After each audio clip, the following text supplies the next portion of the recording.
Hello everyone!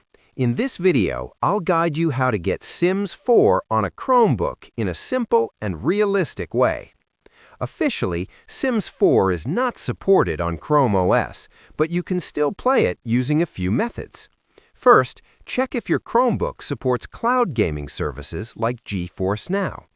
Open your browser, go to the service, sign in, and link your EA account.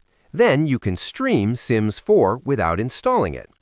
Next option is using Steam on supported Chromebooks with Linux enabled, but performance may vary depending on your device specs. You can also use Remote Desktop to access a gaming PC and play Sims 4 from your Chromebook. Make sure you have a strong internet connection for smooth gameplay. Finally, choose the method that works best for your device, and now you can enjoy Sims 4 on your Chromebook without major issues.